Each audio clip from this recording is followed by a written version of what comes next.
Hello guys, welcome to your own channel property providers. मैं आपका अपना भाई अरविंद डागर स्वागत करता हूं आपके खुद के चैनल में। बहुत दिनों बाद आज रूबरू हुआ हूं बड़ी वीडियो लेके, तसल्ली से थोड़ी सी, ना तो जल्दबाजी रहती थी। तो आज हम लोग दो अहम मुद्दों पे बात करने वाले हैं जो कि धरातल से जुड़े हुए हैं। सबसे पहले तो एक अफोर्डेबल हाउसिंग को लेके बात करेंगे। अफोर्डेबल हाउसिंग में जैसे कि पहला दौर रहा है, मैंने तो कभी डिस्कस ही नहीं किया है क्योंकि मैं लंबे समय से छुट्टे में था। उसके बाद फिर एक ये जो रीसेल की भसड़ नई गवर्नमेंट ने डाली है, इसके बारे में हम लोग बात करेंगे। दोनों बहुत अहम मुद्दे हैं, दोनों आपको जानना जरूरी है। तो जो पूरी वीडियो देखेगा उसको डेफिनेटली हेल्प। तो सबसे पहले हम लोग बात करते हैं अफोर्डेबल हाउसिंग। आज अफोर्डेबल हाउसिंग 5,000 रुपए पर स्क्वायर फीट का रेट है। कुछ न्यू प्रोजेक्ट भी है, जैसे MRG 90 अभी रेरा आ चुका है। आपको जल्दी ये एप्लीकेशन आप अपनी फिल कर पाएंगे, एफिडेविट वगैरह दे रहे हैं सब लोग, चीजें काफी हो चुकी हैं। तो हम उस दौर से भी निकले हैं जब M3 सॉलिट्यूड हो गया, स्मार्ट वर्ल्ड जेम्स हो गया, कुछ इस टाइप के प्रोजेक्ट हैं जो कि 6,000 6200 रुपए 6300 रुपए पर स्क्वायर फीट में बिके। आज अफोर्डेबल हाउसिंग 5,000 रुपए में खड़ा है। तो लोगों के मन में थोड़ा सा संशय ये है क्या उसको खरीदा जाए या नहीं खरीदा। पहले जब 4,4200 रुपए रेट होता था, 4200 रुपए पर स्क्वायर फीट रेट था, तो उस समय लोगों के मन में हिचक नहीं थी, नंबर भी नहीं आता था। आज इसका नंबर आया है तो देखना बिल्कुल मुनासिब होगा क्या किस टाइप से लोग इंटरेस्ट दिखा। ये जरूर तय है कि लोगों का इंटरेस्ट पहले से थोड़ा बहुत कम होगा, बट वो नहीं होना चाहिए। क्योंकि अगर आप साइजेस देखें, 650 स्क्वायर फीट 645 स्क्वायर फीट में नॉर्मल बिल्डर 3 BHK नहीं निकाल के देता है, जो कि अफोर्डेबल हाउसिंग वालों को देना। बट एक ये भी सच है कि अगर मैनेजमेंट कोटा वाली यूनिट्स पे वर्किंग कोई कर, तो वो यूनिट करीबन 3 BHK 50 की पहुंच जाएगी। आप नॉर्मल हाउसिंग में नहीं पहुंचते पर अफोर्डेबल में पहुंच। फिर जब 50 लाख रुपए के आसपास की यूनिट पहुंच जाएगी, जिस दिन आप ले रहे हो आज ही करीबन 45 48, किसी की 44 3 BHK इसी रेंज में पहुंच जाएगी। अगर कोई MK कोटे में कुछ कम रह जाएंगी थोड़ी बहुत, कुछ ऊपर भी निकल जाएंगी, मतलब कि लोकेशन के। तो ये समझना क्या हम लोगों को किस प्रोजेक्ट में लेना है। सबसे जरूरी नॉर्मल वालों को तो फिर भी मायने नहीं रखना चाहिए। जो मैनेजमेंट कोटा वाले हैं वो इस टाइम पे अपना देख के काम कर, चाहे वो कोई भी प्रोजेक्ट है, चाहे वो परीना है, चाहे वो MRG 90 है, चाहे वो कोई भी प्रोजेक्ट आने वाला, वहां पे आपको जो आपके मैनेजमेंट कोटा की यूनिट देखने को मिलेंगी।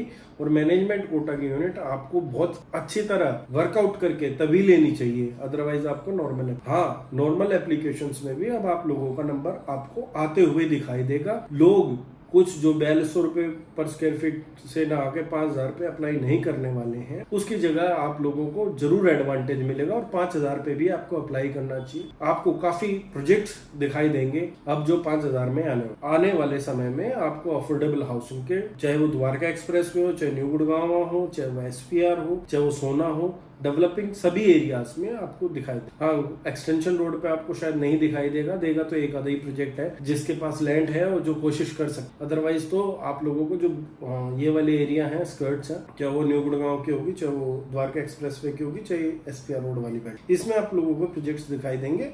और अच्छे बिल्डर के साथ आपको डेफिनेटली जाना चाहिए, इसमें कोई संदेह नहीं। मैनेजमेंट कोटा आपको देख के, ये मेरी राय थी अफोर्डेबल के बारे में। दूसरा एक बहुत महत्वपूर्ण जो चीज अभी चल रही है, फिलहाल नोटिफिकेशन तो नहीं आई है, बट ये आप लोगों को ना सिलसिलेवार तरीके से अच्छे से समझना है। तो कॉपी पेन ले लो, उसमें लिखते रहना।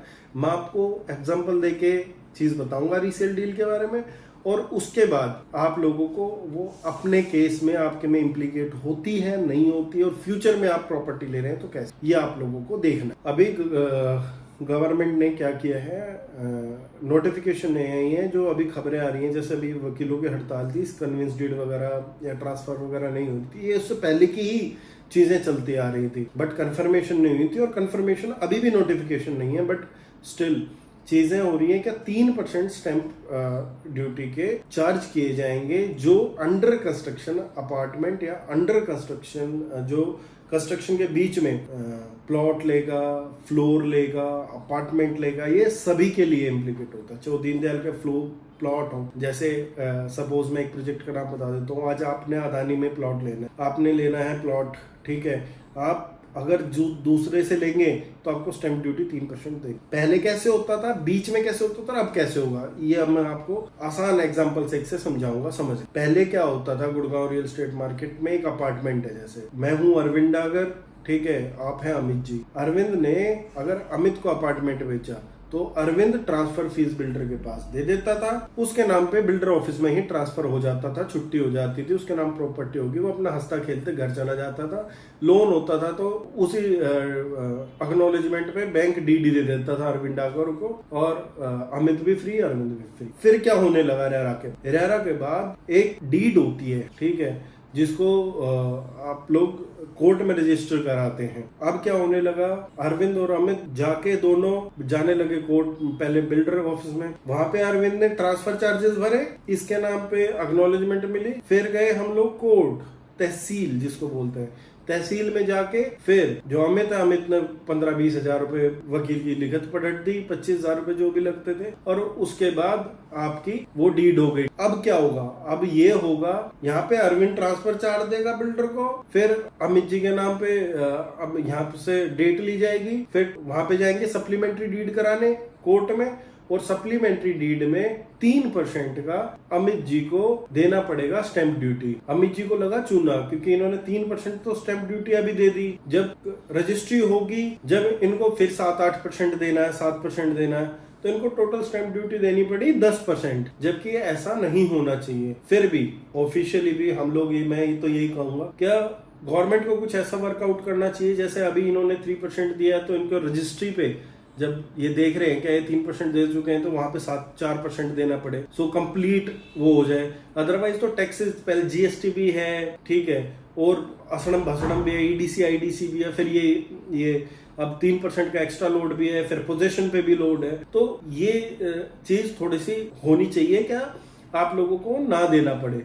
तो जो रीसेल में डील खरीदने वाले हैं, अब क्या होती है, अब जैसे मार्केट कुछ एम3एम की वजह से भी लगा लीजिए और बिल्डर्स की वजह से भी लगा लीजिए, नाम नहीं लेना चाहिए, थोड़ा सा गैप है चीजों में लेके, बट अब रीसेल में रुझान था लोगों का, ठीक है, अब रीसेल का रुझान 3% जब से आएगा, तो उससे देखना पड़ेगा कि कैसे और बाजार चलता है उसके। तो इतनी मॉडिफिकेशन बाजार में चलती है जब गवर्नमेंट के द्वारा, काफी चीजें हित में आती हैं तो काफी अनहित में भी आती हैं, तो ये आपको चीजें बिल्कुल सेफ सिक्योर करके चलनी है। हम लोगों की खुद की जो डील्स हैं वो इतनी फंसी पड़ी है इन चक्रों में, क्योंकि जब पहले रीसेल करी तो उस टाइम पे था नहीं क्लोज कि 3% देना है, जब तो यही था कि 20-25 हजार रुपए देके ट्रांसफर हो जाएगी, यही कम्युनिकेशन क्लियर था हर एक तरफ से। फिर स्ट्राइक हुई, स्ट्राइक के बाद फिर पता लगा कि वो 3% का मामला आ गया। अब आप जैसे क्लाइंट बोलते हैं हमें तो आपने बोला नहीं 3%, उस टाइम आई है। तो हम लोगों के साथ साथ क्लाइंट भी बहुत सफर करता है इन चीजों को लेके, तो ये भी थोड़ा सा देख के करनी चाहिए। जितनी वीडियो आप ये शेयर करोगे ना, उतना आप लोगों को थोड़ा सा अंदाजा आएगा और लोगों के पास पहुंचेंगी डिटेल्स, तो आप लोगों को भी बेनिफिट उसका डेफिनेटली मिलेगा। और अगर आपको कंटेंट समझ आया हो, लाइक भी जल्दी करेंगे, अगर आपको कंटेंट समझ आया हो तो आप चैनल को सब्सक्राइब और वीडियो को लाइक जरूर कीजिएगा। मिलते रहेंगे अगली वीडियोस में। मेरे को सुनने के लिए बहुत बहुत धन्यवाद।